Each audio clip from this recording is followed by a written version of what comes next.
At susundan po ni Pastor Arnold Argayoso para sa opening prayer. Puri ng Panginoon.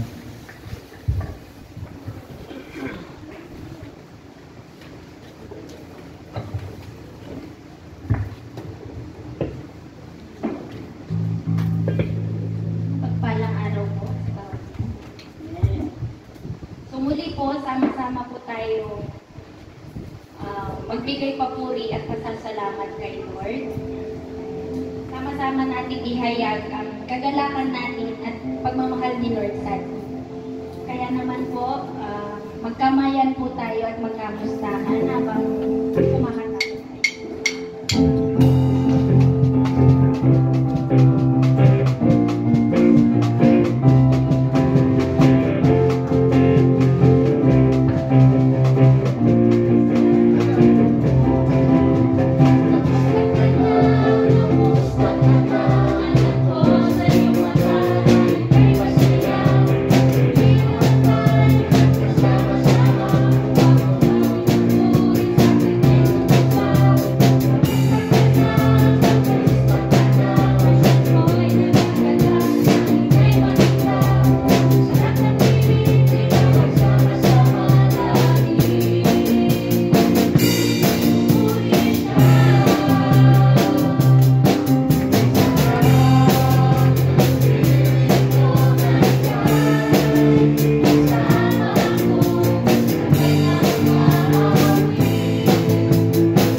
po tayo.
ang Diyos na walang kapantay, ang Diyos na may lalang ng langit at lupa, ang Diyos na makapangyarihan, ang Diyos na buhay, ang Diyos na banal, ang Diyos ng lahat. Panginoon, Ikaw ang aming sinasamba sa araw na ito. Ikaw ang aming itinataas. Ikaw ang aming niluluwalhati. Dahil karapat-dapat kang itanghal sa aming mga puso. Kaya sa mga oras na ito, mga kapatid, hawakan natin ang ating mga puso. Dahil siya ang nakakaalam kung anong laman ito. Panginoon, nagpapakumbaba kami.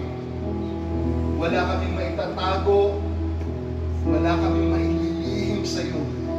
Lahat ng ginagawa, lahat ng sinasabi, lahat ng iniisip namin, Panginoon, batid mo.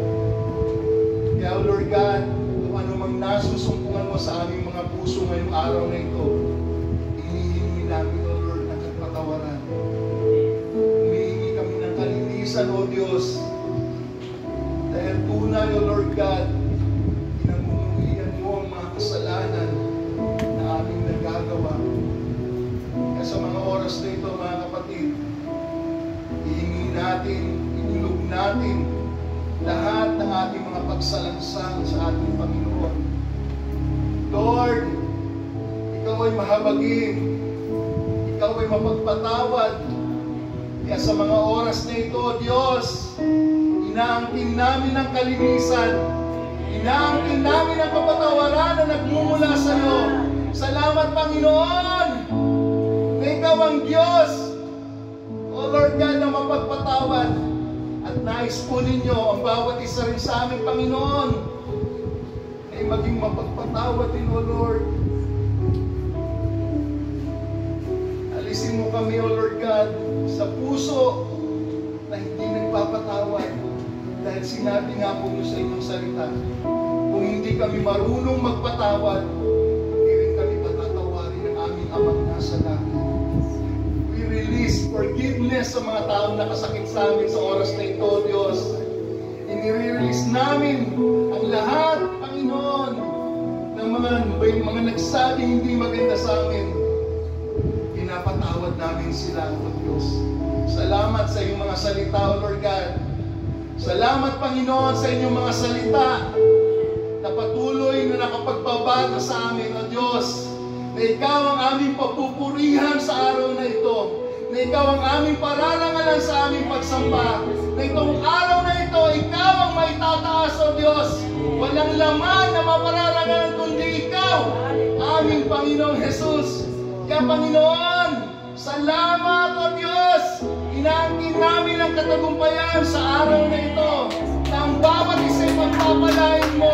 Na ang bawat isa'y malalayain mo. Na ang bawat isa'y tatanggap at sasamba na Ikaw ang Diyos. Hallelujah! Hallelujah! Hallelujah! Purihin ka, Ama. Dakilain ka. Sambahin ka sa pangalan ni Jesus. At sa pagkikisa ng Banal na Espiritu, tayo sumigaw ng Amen! Amen! Amen! Amen! Purihin ka.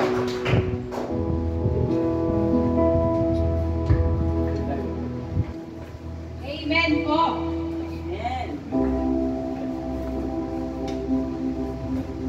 Lahat po ba tayo ay naniniwalang sa Diyos ay walang imposible? Amen! Dahil po ayon po sa Lucas 1 verse 37, sinabi doon na, walang anumang bagay na imposible sa ating Diyos. Amen! Hallelujah!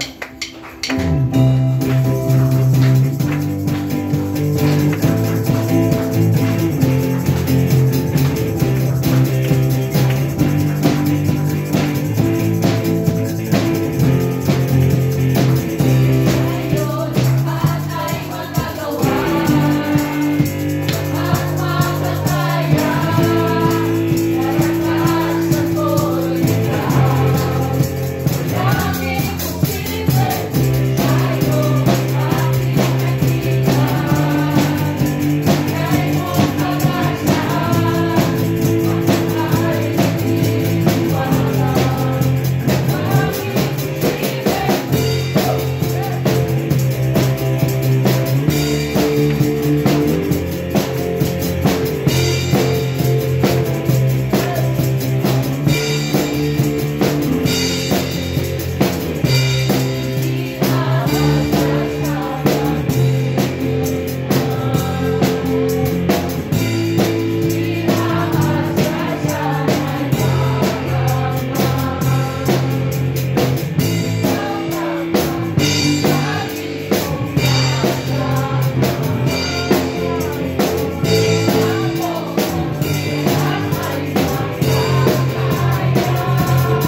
tayo na tayo'y malayang malaya. Malaya tayo makapagpupuri. Malaya tayo makasasayaw. Malaya tayo makalulundag. Malaya tayo sasamba sa Diyos. Amen. Hallelujah. Woo!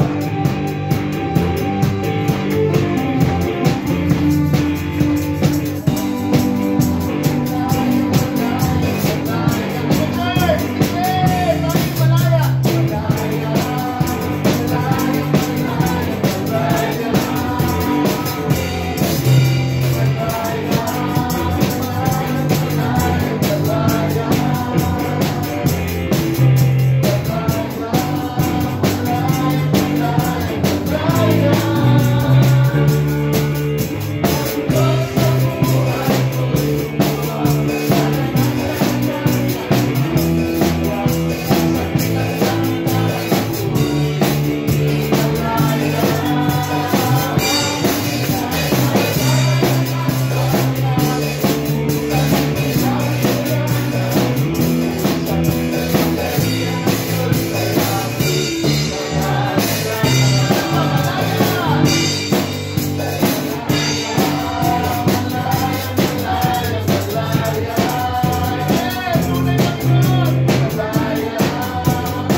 praise God po.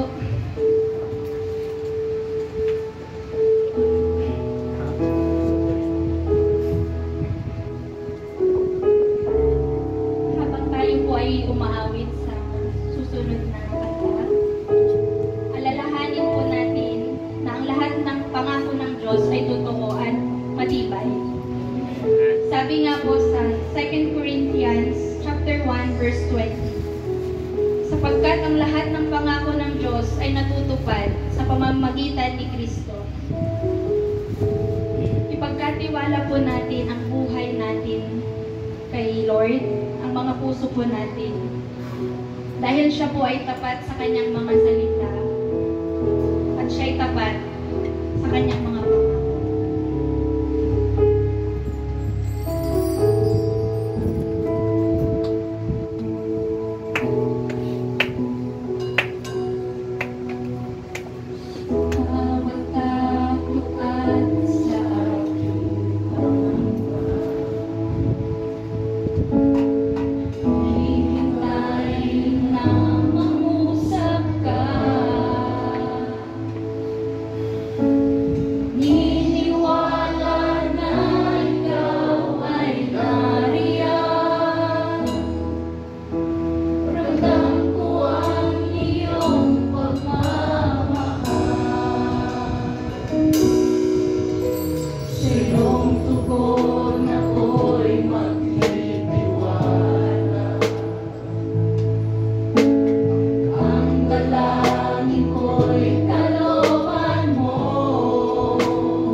sa harapan ng Panginoon. Damihan po natin ang bawat bigkas ng ating mga labi sa pag-awit. Dahil ito ay siyang pagpupugay sa ating banal na Panginoon. Sinasabi doon sa kanyang salita sa 145, sa Psalms 145 verse 21. Napanggitin natin sa ating mga labi na siya lamang ang ating pupurihin dahil siya ay banal at magpakailanman.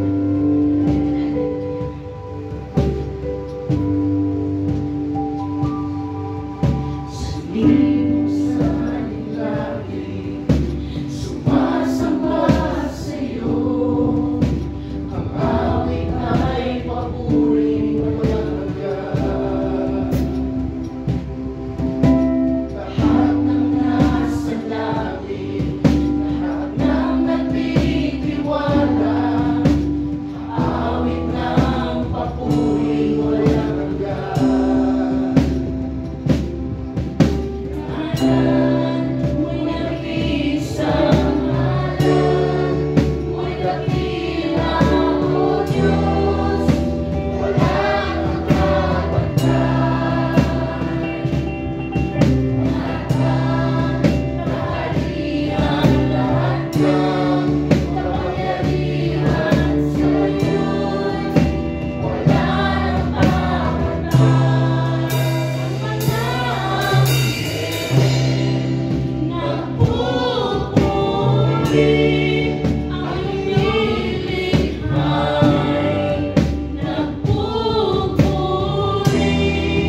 for freedom Christ set you free. And if truly you are my followers, says the Lord, you will remain in my words.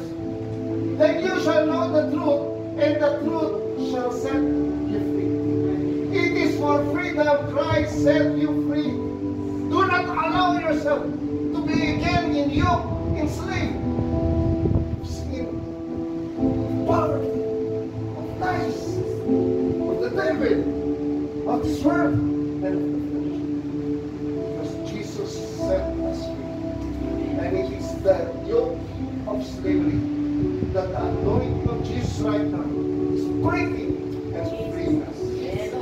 That's sure. Yes, Lord.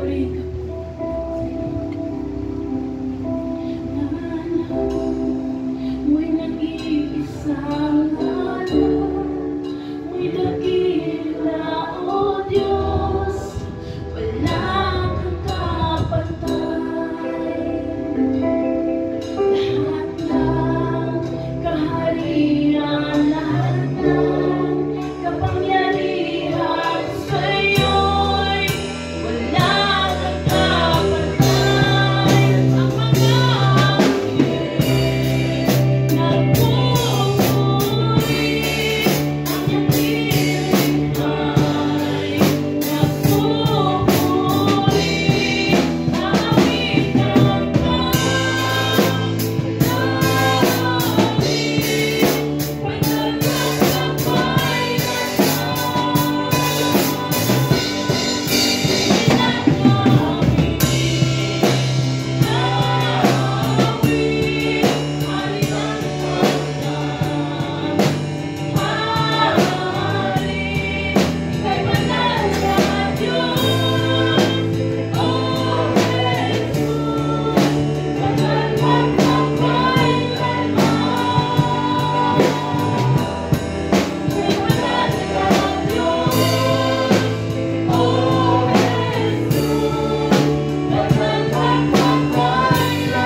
Purihin po, Panginoon. Ano po ba'y pinagpala sa ating pag-aawitan? Amen po, purihin po, Panginoon. Si Jerome